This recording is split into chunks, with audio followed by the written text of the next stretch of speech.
السلام علیکم پیارے ناظرین، میں ہوں عبدالمناف اور آپ دیکھ رہے ہیں میرا چینل لاخلابہ اسلامک نالج۔ آپ سب نے یہ خوبصورت اور عظیم الشان کائنات میں موجود اب تک دریافت کیے گئے سب سے پراسرار آبجیکٹس اور بلیک ہول کے بارے میں تو سنا ہی ہوگا، جو کہ کسی بڑے سائز کے ستارے جس کو ریڈ جائنٹ کہتے ہیں اس کی موت کے بعد پیدا ہوتے ہیں۔ ان کی گریویٹیشنل فورس اس قدر زیادہ ہوتی ہے کہ روشنی بھی ان سے باہر نہیں نکل سکتی، اور یہی وجہ ہے کہ یہ جہاں پر بھی موجود ہوں وہاں دور دور تک اندھیرا ہی اندھیرا ہوتا ہے، اس لیے انسانی آنکھ سے دیکھنا ممکن ہی نہیں۔ کوئی بھی میٹل لائٹ یا ریڈیشن ایک بار اس کی سرفس تک آ جائے تو پھر کبھی بھی باہر نہیں نکل سکتی، اور یہ بلیک ہول اپنے آس پاس موجود چیزوں کا میز کھا کر مسلسل اپنا سائز بڑھاتے رہتے ہیں، اور اس دوران ان کے فیوکشن سے نکلنے والی روشنی کائنات کی سب سے تیز روشنی ہوتی ہے، جو کہ کئی اربوں سورج کی روشنی کو ملا کر بنتی ہے، اور اس سے کئی سو لائٹ ایئر کی دوری سے دیکھنا بھی ممکن ہے۔ سائنٹسٹ کے مطابق یہ بلیک ہول ایک کائنات سے دوسری کائنات میں جانے کا راستہ ہے۔ یہ ایک قسم کا شارٹ کٹ ہے جو کہ کائنات کے کپڑے میں ایک سوراخ کو پیدا کرتا ہے، مگر یہ فی الحال ایک تھیوری ہے جسے ثابت نہیں کیا گیا۔ ایک تو انہیں ڈھونڈنا انتہائی مشکل کام ہے، اور دوسرا کوئی بھی اس کے اندر جانے کا رسک کبھی نہیں لے سکتا، مگر ہالی ووڈ کی انسٹنٹ فلم کے اندر یہ منظر دکھایا گیا ہے کہ کیسے کوئی نہ تو بلیک ہول کے اندر سفر کر سکتا ہے بلکہ اس کی دوسری سائڈ پر نکل کر کسی اور کائنات میں باہر نکل آتا ہے۔ کیونکہ اس بلیک ہول کی شیپ کسی فنل یا کسی ایک درخت کی طرح ہوتی ہے، کیونکہ اوپر سے چوڑا اور نیچے تنے سے چھوٹا ہوتا چلا جاتا ہے۔ سن 2011 تک سائنٹسٹ کو اس بات کا اندازہ نہیں تھا کہ بڑے بڑے سیارے اور ستارے ان بلیک ہول کے اندر کس طرح اور کیسے گر کر چلے جاتے ہیں، مگر 2016 تک ایسے کئی واقعات رپورٹ ہوئے جس میں دیکھا گیا ہے کیسے ایک بلیک ہول بھی میٹل سے بنے آبجیکٹس کو، چاہیے وہ سیارہ ہو یا ستارہ ہو یا میٹل سے بنا ہوا کوئی بھی آبجیکٹ، پہلے سے اپنی شدید ترین گریوٹی سے ٹکڑوں میں توڑ کر اپنے ارد گرد لپیٹ کر اپنے اندر نگل لیتا ہے، یا ایسے کہہ لیں کہ یہ آبجیکٹس بلیک ہول کے اندر جا کر گر جاتے ہیں۔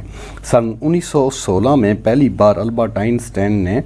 اپنی جنرل تھیوری آف ریلیٹیوٹی کے اندر بلیک ہول کی موجودگی کے بارے میں بتایا، جو کہ ایک تھیوری تھی، جس کے بعد وقت سال 2019 کا جب زمین سے 50 ملین لائٹ ایئر دور M87 گلیکسی کے سینٹر میں ایک بلیک ہول کو کھوج کر اس کی پہلی تصویر کو پبلش کیا گیا۔ یاد رکھیں کہ ہم انسانوں نے پہلی بار 2019 کے اندر اپنی آنکھوں سے اس وقت اسے دیکھا جب ہیبر ٹیلیسکوپ جیسے ایڈوانس دوربین نے بے حد مشکل مرحلوں میں سے گزر کر پہلے بلیک ہول کی تصویر کو کیپچر کیا۔ اور اب چلتے ہیں 1400 سال پیچھے، جب قرآن کریم فرقان حمید کی سورت نجم کے اندر یعنی ستارے والی سورت کی پہلی آیات کے اندر ہی فرمایا کہ ستارے کی قسم جب وہ غائب ہونے یا گرنے لگیں، تو تصور کر کے دیکھیں کیا اس دور کے اندر بلیک ہول کے بارے میں سوچ بھی کوئی سکتا تھا، یا اس دور کے اندر بلیک ہول کی خصوصیات کے بارے میں اس کا تصور کرنا بھی ممکن تھا؟ جی بالکل بھی نہیں۔ مسلمان ہم سبھی جانتے ہیں کہ اللہ تعالیٰ نے جہاں پہلے آپ صلی اللہ علیہ وآلہ وسلم نے بیت المقدس میں تمام انبیاء کو نماز پڑھی، اور پھر اپنی سواری براق پر سوار ہو کر تمام آسمانی راستوں کو عبور کرتے ہوئے آپ 7ویں آسمان پر، پھر اس کے اوپر اللہ تعالیٰ کے پاس عرش پر پہنچ گئے، جنت اور دوزخ دیکھی، ہر آسمان پر نبیوں سے ملاقات کی، مگر اس سفر میں آپ کو کچھ لمحوں کا وقت بھی نہیں لگا، کیونکہ وقت آپ کے لیے رک گیا تھا۔ کائنات کے لامحدود فاصلے جو کہ ختم ہونے کا نام بھی نہیں دیتے، اور ایسی ایڈوانس ٹیکنالوجی پھر اس کے اندر ٹریولز کرنے کے لیے موجود ہی نہ ہو جو کہ اس قدر تیز رفتاری سے سفر کر سکے، جو کہ 7 آسمانوں کا سفر کچھ ہی لمحوں میں ہو سکے، جو آج بھی ممکن نہیں، مگر کیونکہ آپ صلی اللہ علیہ وآلہ وسلم کا معجزہ تھا، جیسے تمام انسانی عقل بے شک تسلیم نہ کرے، مگر حیرت انگیز طور پر آج کی سائنس خود اس کی وضاحت اس انداز سے کرنے پر مجبور ہے کہ وہ تمام باتیں جنہیں اس زمانے میں لوگ صرف معجزہ تصور کرتے تھے، آج کے انسان ایسے سائنسی طور پر ثابت کر چکے ہیں۔ قرآن پاک میں سفر کے دوران ایک بیری کے درخت کا ذکر کیا گیا ہے جس کا نام ہے سدرۃ المنتہا، اور میرے خیال میں یہ فریکٹ معنوں کے اندر بلیک ہول کی خصوصیت کو ہی بیان کر رہا ہے۔ یہاں تک دنیا اور کائنات کی تمام مخلوقات کی حد ہے، وہ اس سے آگے نہیں بڑھ سکتی سوائے سفر معراج پر نبی کریم صلی اللہ علیہ وآلہ وسلم کی ذات بابرکت کے، اور اس بات کا ثبوت ہمیں بلیک ہول اور ایک بیری کے درخت کی شیپ کو دیکھ کر ملتا ہے، کیونکہ جیسا کہ ہم نے اوپر جانا بیرونی فریکچر ایک جیسا ہی ہے۔ اور دوسری بات، قرآن کریم میں سورہ نجم کی آیات نمبر 16 میں اللہ رب العزت فرماتے ہیں کہ اس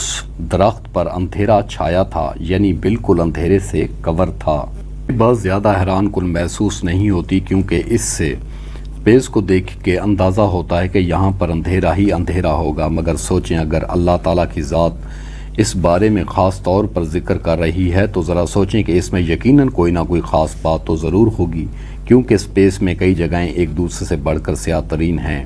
مگر بلیک ہول سے زیادہ کوئی جگہ کالی سیاہ نہیں ہوتی، کیونکہ یہ لائٹ کو بھی اپنے اندر جذب کر لیتے ہیں۔ اور یقیناً ایک بیری والے درخت پر سیاہ ترین اندھیرے کا چھا جانا اسی بلیک ہول کی طرف اشارہ ہے۔ اس کے علاوہ یہ اندھیرا ہی ہے کہ انہیں ڈائریکٹ دکھایا یا ڈھونڈا نہیں جا سکتا، لیکن خاص انسٹرومنٹ کی مدد سے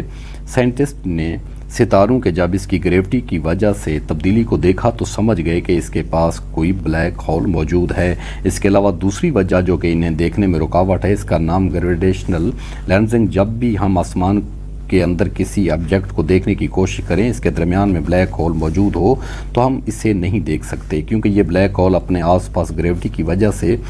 اسے لینس کی طرح لائٹ کو موڑ دیتا ہے، جس سے ہم اس کے باہر آبجیکٹ کو دیکھ پاتے ہیں لیکن اس کے اندر نہیں، جیسا کہ آپ ویڈیو کے اندر دیکھ سکتے ہیں۔ اب قرآن کریم ہماری توجہ پھر سے ایک بار بلیک ہول کی خصوصیات کا اثر حضور کریم صلی اللہ علیہ وآلہ وسلم کی آنکھوں پر بیان کرتے ہوئے فرماتا ہے کہ حضرت محمد صلی اللہ علیہ وآلہ وسلم کی نظر نہ تو کسی اور طرف میل ہوئی اور نہ ہی ایک حد سے آگے بڑھی۔ اپنے پروردگار کی قدرت کی اتنی ہی بڑی نشانیاں دیکھیں۔ یہ آیت مبارکہ ہمیں واضح طور پر بتا رہی ہیں کہ نبی پاک آقا دو جہاں حضرت محمد صلی اللہ علیہ وآلہ وسلم نے گریویٹیشنل لینزنگ کا مشاہدہ نہیں کیا، بلکہ ڈائریکٹلی اس بلیک ہول کو دیکھا اور باقاعدہ اپنی آنکھوں مبارک سے بلیک ہول کے اندر جا کر بھی سارا منظر دیکھا۔ جیسا کہ ہم نے اوپر دیکھا، بلیک ہول کی شیپ کسی فنل کی طرح ہوتی ہے، جیسا کہ اوپر سے چوڑی اور نیچے سے کسی تنگ گلی کی طرح ہوتی ہے۔ اس کی اس خصوصیات کو قرآن کریم نے بیری کے درخت کی مثال کے طور پر بیان کیا، بالکل اسی شیپ کے اندر جو کہ بلیک ہول کے اندرونی طور پر سائنس ہمیں بیان کرتی ہے کہ یہ سب خصوصیات صرف ایک اتفاق ہو سکتی ہیں۔ اس درخت کی بھی ایک حد ہے جہاں پر یہ جا کر ختم ہو جاتا ہے۔ یہ بات بھی قرآن کریم فرقان حمید میں ثابت کی گئی ہے کہ جہاں پر اللہ پاک فرماتے ہیں کہ اس بیری کے درخت کی بھی ایک حد ہے۔ حیرت انگیز طور پر اب تک سائنسدانوں کو لگتا تھا کہ اس بلیک ہول کے اندر جانے والی کوئی بھی چیز اسپیس ٹائم کے اندر گریو کی وجہ سے بس غائب ہو جاتی ہے، اور یہ معلوم نہیں یہ کہاں جاتی ہے، اور اس بات کی وضاحت نہیں کر سکتے کیونکہ ان بلیک ہول کی کوئی حد نہیں ہوتی، کیونکہ یہ انفینٹ ہوتے ہیں، مگر قرآن کریم سے معلوم ہوا کہ ایسا نہیں ہے، بلکہ اس درخت کی بھی ایک حد ہے، جس کے بعد آخرکار مزید تحقیق کی سائنسدانوں نے یہ ثابت کر دیا ہے کہ ہاں وہ غلط تھے۔ ان بلیک ہول کا اندرونی فریکچر لامحدود نہیں ہے، بلکہ پورٹل کی طرح ہے جس کا ایک کنارہ کسی دوسرے کنارے پر جا کر کھلتا ہے۔ مشہور برطانوی سائنسدان سٹیون ہاک کا بھی اپنی موت سے پہلے یہ ماننا تھا کہ بلیک ہول ایک لامحدود نہیں ہے، بلکہ اس کے باہر نکلنے کا راستہ بھی موجود ہے۔ اگر آپ کسی طرح اس کے اندر پہنچ بھی جائیں تو کہیں نہ کہیں اس کے باہر آنے کا راستہ ضرور موجود ہوگا، لیکن ہماری کائنات کے لیے اسی کا راستہ واپسی کا موجود نہیں ہوگا، لیکن کسی اور کائنات کا ضرور موجود ہوگا۔ لیکن میں بھی اس اسپیس کے ٹریول کرنے کا شوقین ہوں، لیکن میں اسے خود سے ٹرائی نہیں کرنا چاہوں گا۔ اب ذرا سدرۃ المنتہا کی تمام خصوصیات کو ایک ساتھ جوڑ کر بلیک ہول کی خصوصیات اور سفر معراج کو جوڑ کر دیکھیں تو ایک ایسے درخت کا ذکر ملتا ہے جس پر اندھیرا سا چھایا ہوا تھا، وہ ستاروں کو نگل لیتا ہے جسے انسانی آنکھ نہیں دیکھ سکتی، اور اس کی بھی ایک حد ہے۔ یہ ایک کائنات سے دوسری کائنات میں جانے کا راستہ ہے۔ اس کے آس پاس شدید گریوٹی کی وجہ سے وقت رک جاتا ہے، اور اس سے بڑھ کر یہ اللہ تعالیٰ کی بڑی نشانیوں میں سے ایک نشانی ہے۔ کامن سینس کہتی ہے کہ اگر یہ صرف بیری کا چھوٹے سائز یا بڑے سائز کا درخت ہو اور اللہ تعالیٰ کی عظیم الشان نشانی بھلا کیسے ہو سکتی ہے، جس کا مطلب یہ وہی عظیم الشان بلیک ہول کی طرف اشارہ کرتا ہے جس سے نبی پاک صلی اللہ علیہ وآلہ وسلم نے سفر معراج کیا، ایک آسمان سے دوسرے آسمان تک سفر کیا، اور اس بیری کے درخت کی تمام خصوصیات بالکل بلیک ہول سے ملتی ہیں، جبکہ قرآن کریم آگے بڑھ کر ایک کائنات سے دوسری کائنات کا راستہ بھی بیان کرتا ہے، اور اسے ثابت کرنے میں اس وقت تک تو سائنس صرف ایک مفروضے کی حد تک کامیاب ہوئی ہے،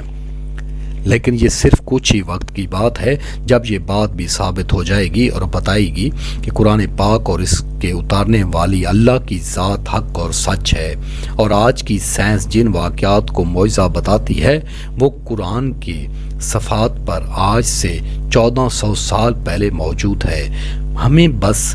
سمجھ آج آئی ہے۔ اس لیے بار بار قرآن کریم کے اندر رب العزت انسانوں سے یہ سوال کرتا ہے کہ تم اپنے پروردگار کی کون کون سی نعمتوں کا انکار کرو گے۔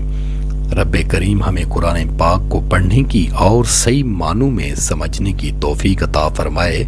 آمین یا رب العالمین۔